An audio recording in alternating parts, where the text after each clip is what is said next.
welcome back to my YouTube channel.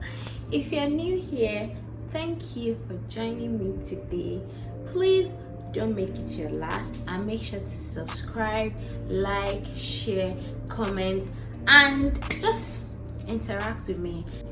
So in today's video, I'm going to be talking about how to get control over your life and your goals in the new year. Like, why in the new year already? I know it's February already and it may seem like the year is running so fast, but I gotta say what I gotta say, because regardless of what month we are in, we need to get control of our lives. I need to get control of my life and my goals, because I'm not getting any younger. I need to start putting things in place and achieving my goals. And how do I do that? I have written down some tips and I'm going to be talking on them to you guys. These are the tips that I plan on abiding by or following to achieve my goals, and of course I'm going to share them with you guys, because who am I not to share them with you guys? So if you're interested in this kind of video, please stick with me, because I'm about to start giving you guys some gems. So listen and let's get right into the video.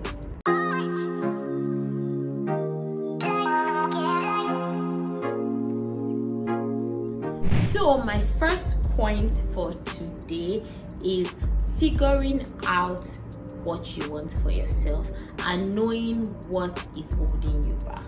So it's very important to figure out that thing that is holding you back, that thing that is always making you not want to achieve your goals, that is making you not know what you want for yourself. Because when you don't know what you want for yourself, you just keep going around in circles. Like, you literally just keep going around in circles, merry-go-rounding up and down, and it seems like, oh, your life is shit, or you're not getting things done. But if you know what exactly it is that is holding you back, and in my own case, what's actually holding me back is that I doubt myself a lot. I doubt everything I do. I feel like everything I do isn't good enough, it's not perfect, there's this issue, there's that issue with what I'm doing. Like, it's actually a big deal for me. Like, it's a big thing that I'm working on, because it's still ongoing. Sometimes I doubt myself and things I do. I feel like, oh my god, oh, did I really do this thing right? I actually have the fear of the unknown. I'm always scared of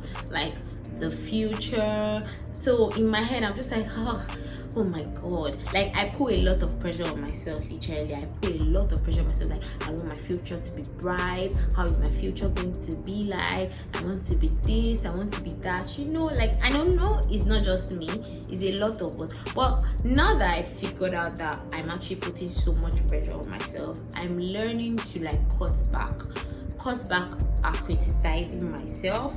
I'll rather let people, and when I say people, I just don't mean random people. I don't mean like random strangers or people that, you know, they don't have sense. But I feel like maybe your mentors or people that you look up to, you could just let them let them in and let them be the one to criticize you. Let them be the one to tell you, oh, you are actually not doing great, you can work on yourself in this way and that way. Do you get me? Instead of beating yourself up over things that might even be perfect. Do you get what I mean? So yeah, if you figure this out, you'll be able to figure out what you want for your life. You'll be able to move forward. You'll be able to like start planning your life, start planning towards the goals that you want, what you want for yourself. Number 2 is have a routine.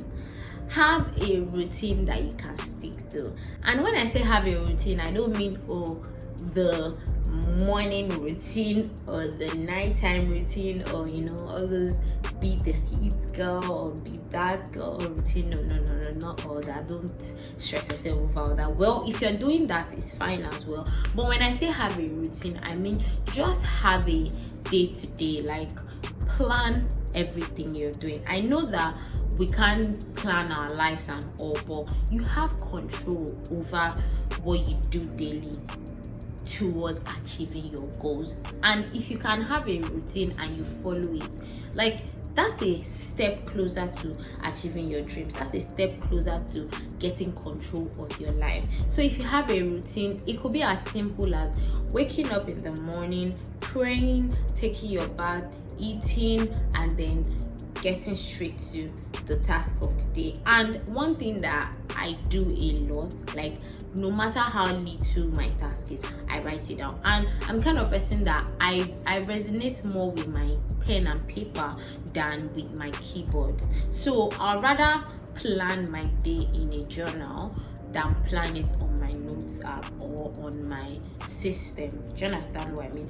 Though if I don't have a pen and paper around me, I'll obviously type it in my notes app on my phone, but then I still end up writing it down. Like, I feel like when I write it down, I always go back to it and check it to confirm, okay, have I done this, have I done that? So you could try that as well. Like, try writing down your to-do list. Like, if you're a 9-to-5 person like me, I'm a 9-to-5 person, I go to work.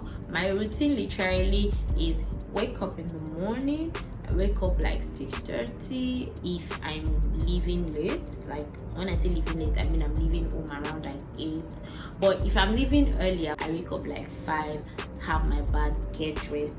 I still have a routine, even though I'm having to wake up early and go to work. I still have a routine. So going to work doesn't stop you from having a routine.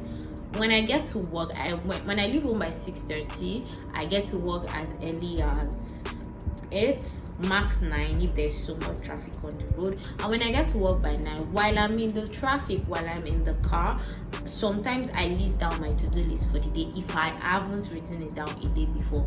And your to-do list comprises of literally everything you have to do. Like, don't just limit it to tasks in the office. No. Okay, every task. I have to post an Instagram picture today, I have to edit my video today, I have to finish this floor plans today, things like that. So if you do that, when you get to work and you settle into the office, you are able to achieve your task and then tick it off. It makes you even feel good knowing that, oh yeah, you're ticking off your tasks. But if you don't write them down, if you don't have a plan, if you don't have a routine, like you won't have what to keep you on track, because you didn't write it down anywhere. When you don't achieve that goal, the only thing that is going to pressure you to achieve it is if maybe your boss is coming to ask for that work, or the deadline for that thing has passed and then it's beating you in the ass. But if you have it in your notes, when you get home, you can always go and check and be like, oh, okay, I didn't do this today, I need to do it. Can I still do it before the day ends, or can I do it tomorrow? Do you get what I mean? So plan yourself, plan your day, have a routine. A very simple routine is fine, but just make sure you have a routine that you follow and you go by. So the third point I'm going to speak about is working on your appearance and your confidence. I know that this one is supposed to be a topic on its own, like the whole confidence thing, because I know there are a lot of people that are not confident in themselves for one reason or the other. But I feel like if you're confident within yourself, like nobody on the outside will push you down or will make you feel less of yourself, because you already know that you are the shit. Like, you are the boss. When you work on yourself and your confidence, nobody's going to get to you, whether internally or externally, because you don't, like, their opinions don't matter. Those people that are even talking about you, do they even know what they are? What? Do they even know anything about themselves? Fun thing is that they are actually the ones that are not confident in themselves, so they try as much as possible to bring people down to their levels. You get what I mean?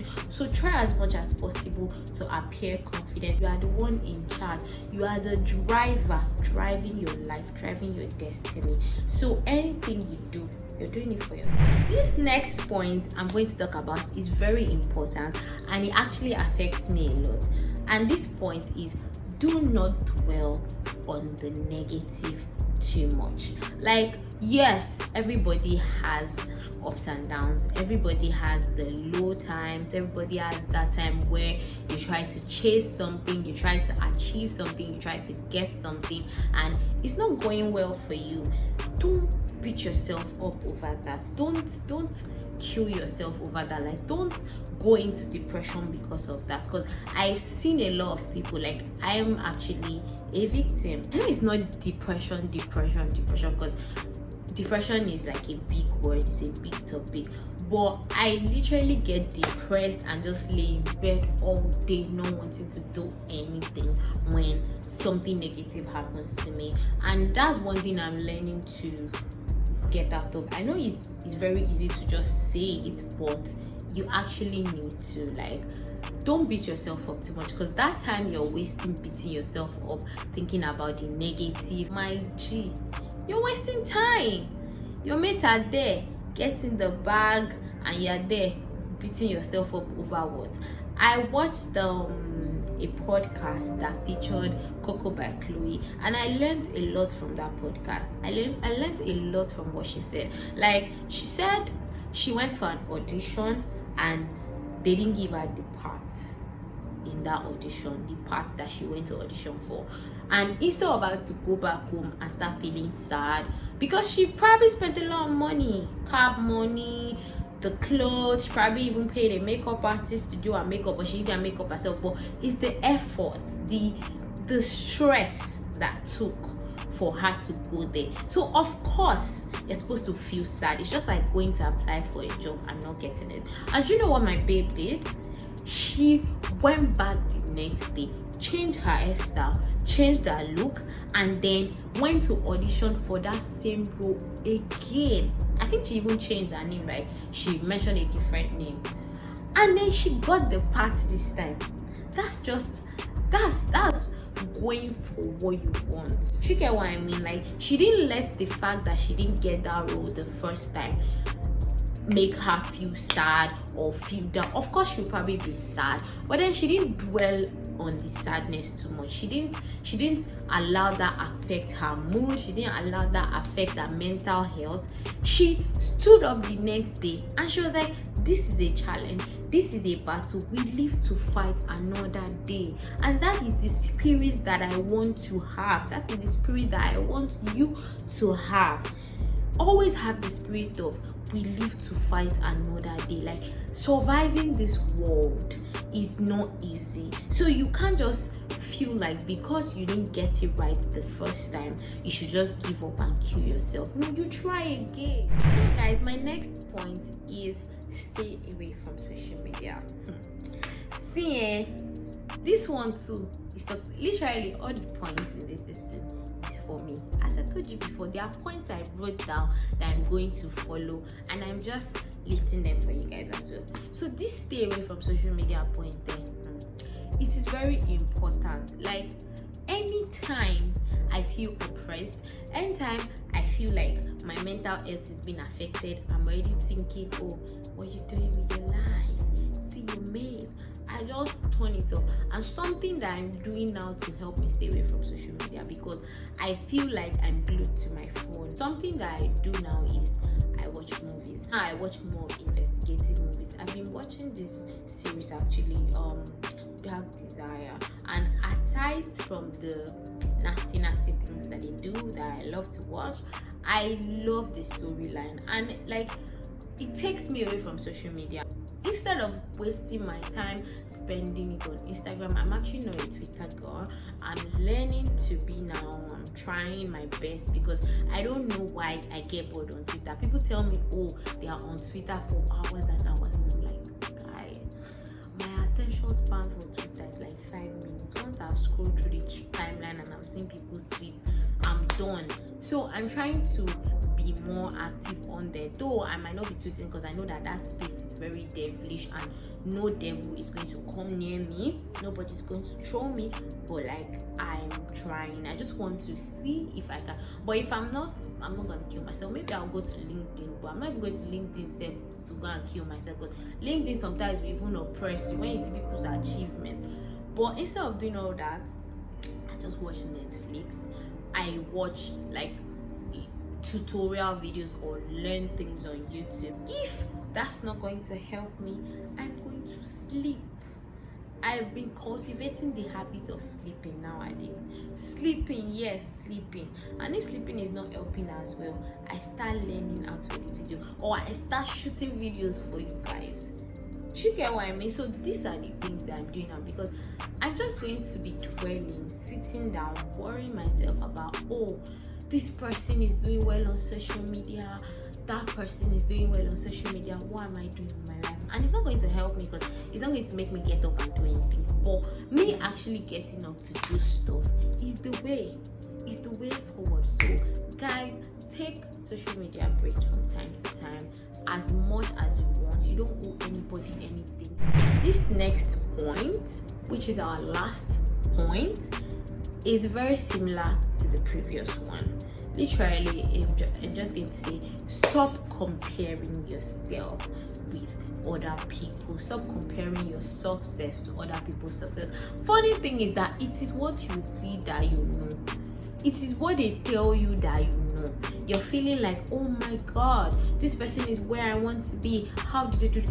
You might even realize that they are doing something illegal, or and then you're putting yourself under unnecessary pressure for a criminal. Like, why do that? Stop comparing yourself. Stop comparing your success. Stop feeling like, oh my god, this person is doing well and I'm here. Babe, you're going to do well too. Your time is coming. As far as you serve a living God, your time is coming.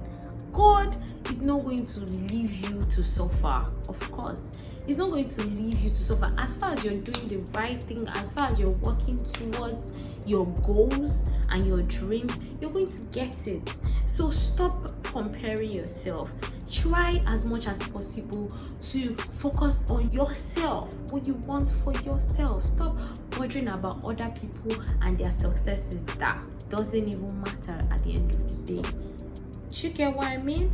So yes, do this and make yourself a better person. So guys, I have come to the end of this video, and I hope every single point or every single gem I dropped was very informative and was very useful for you.